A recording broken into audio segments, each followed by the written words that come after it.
listening to the Undead series by R. Haywood, and I had it playing here in the car and lost track of time. I love this series of books. Um, I literally ran onto this series by accident because I was listening to a whole series of books where, post-apocalyptic, zombie apocalypse, things like that. I thought, oh, great, here's another one. But I stayed in there, kept listening to it, and it turns out the mix of drama, comedy, and all that is well worth the journey. This thing's all the way up to part 21 now when I last checked. I think the last one was The Heat. And I'm really looking forward to the next book. I decided to go back and listen to it again from the beginning because it's such a good series.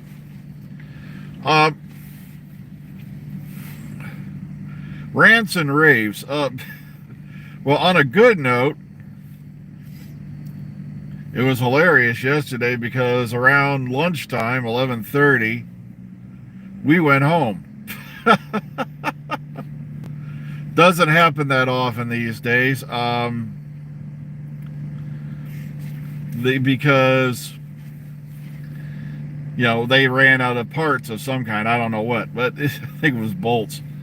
And so, got to go home and enjoy the rest of my day from there. I don't think that's going to happen again anytime soon. I'll be shocked if it does, but it's happened before. Yeah, now, I was amazed the other day because, well, also to this morning, because if you follow Mr. Tardis over on Twitter, he's been calling out a lot of the so-called, rational, finger quotes, naysayers. It just amazes me how many of these channels now is just a guy with a slick voice and he puts up a cute little cartoon character he drew, and people take this seriously. One of them is, well, it's a cartoon caricature of himself. I know some of you know, certain orange-haired fella or red-haired fella. I don't know what his real hair color is. I don't care. But Mr. Tardis, like I said, we've had our differences in the past, but mostly he does speak the truth. He does talk rationally. If you've ever had a chance to watch his videos, I highly recommend it. He also has a YouTube channel. He's been doing this, probably a little bit longer than I have, I think. But this guy, and this is one I'd never heard of before, but he posted one of his rants because, this guy literally, anything that has a female lead is, woke. And then, of course, he uses the get woke, go broke, bull crap, that piece of propaganda that's been floating around forever. And this is one I'd never heard of. Apparently, this idiot once had a rant because Mr. Tardis brought this up. Oh, God. He goes, this is coming from the same guy who claimed Doctor Who was on the decline because of Jewish writers infiltrating the writing room. I'm like, what? And I'm like, oh my God. I'm like, hey, I just can't believe some of the things I've seen and read, especially since, literally 5 minutes after they announced Jodie Whitaker, Chibnall became the devil. They literally went back and dug up every piece of dirt they could on Chris Chibnall. I like that Jodie Whitaker, who's been around for years, has done multiple movies, was now a crap actress, blah, blah, blah, and all this nonsense. And I'm like, and she obviously had the inside track. And of course, well, yeah, she worked with him on She worked on Broadchurch with David Tennant and some others. And it's like, but still, she auditioned for the role, just as Shooty Gatwa auditioned for the role. Peter Capaldi pretty much, well, I don't know if he was in or not. I have to go back and look at that story. But I believe he auditioned as well. It's like, they don't just do this willy-nilly. They just don't, put a bunch of actors' names in a hat and then draw them out. That's not how it works. But to say things like this, about the writers, because folks, remember, Moffat even had his share of writers he picked that, he thought was going to be the bomb, and then it didn't work out so well. Like,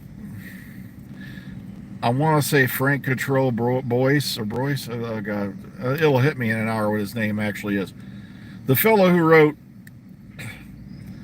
what do you call it, The Forest of the Night. And a lot of people are like, and I still can't figure out how all the trees coming back made millions of people disappear out of London. But, or the trees grew to protect us. Oh, thank you, Frank. Yeah. So that one didn't turn out so well. And this is a well-known author.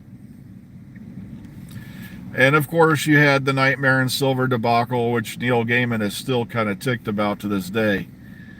Where they, I guess he claims Stephen Moffat rewrote part of the episode that he wrote. And of course, they had to go back and rewrite stuff also because instead of going with, classic Clara, they went with contemporary Clara.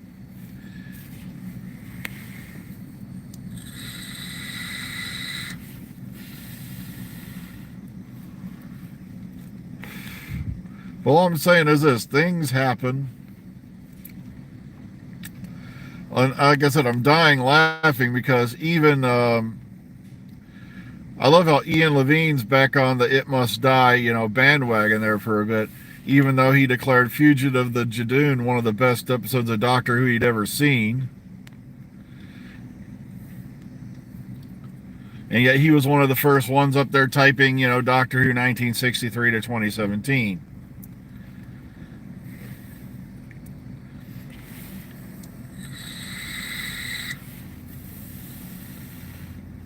Yeah, and Smile was kind of a hit or miss one too, People loved it or, they didn't get it.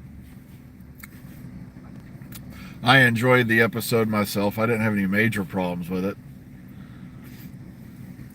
The emoji bots were kind of cute, but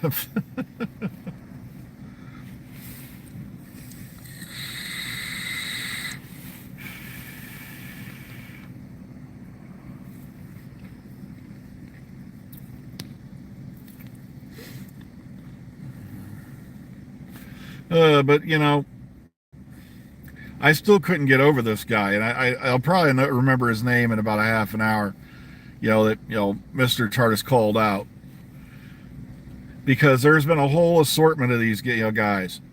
I'm dying laughing that even like Narcotic and Quarterly, and I can't remember who else was in on that one. I believe it was the Bowel Movement Trek was also in on that. They had this big podcast with, guess who? Alex Jones. Folks, I listened to Alex Jones years ago for a couple of months, because, we needed something, to, get over the boredom of working a 10-hour shift. And I'm like, it was the same crap over and over again every day. I finally just switched it off completely. I'm like, are you kidding me? I'm like,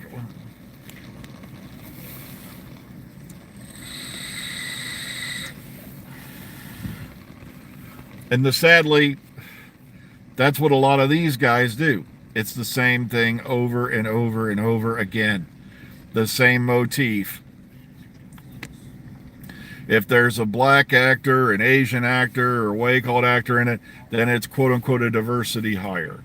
That's what a lot of people referred to Bell, Mandip Gill, and, all those others as. And then there was, it just, all these little cute quote catchphrases, quoted catchphrases they get from other podcasts, which is nothing more than just crapaganda, as I call it, or propaganda, if you call it the proper word, because they keep spewing the same thing over and over again. And sadly, to quote, one of the more infamous figures in history, and this one's been attributed to, that little mustache guy or his buddy Goebbels. The bigger the lie, the more often you repeat it, the more people are likely to believe it. And that's their ammunition. That's what they've got. That's what they do. Well, folks, I just looked at the time. I have got to run inside and get this day over with. Like I said, it was a great Tuesday. Hopefully they'll run out of something today, but I doubt it. They allegedly had a truck come in yesterday, so take care, everyone. Above everything else, remember today, be kind, be calm, be safe. But above all that, be kind. We'll catch you all in the future. Take care and have a great, great Wednesday. Hump day. Have a good one, everybody.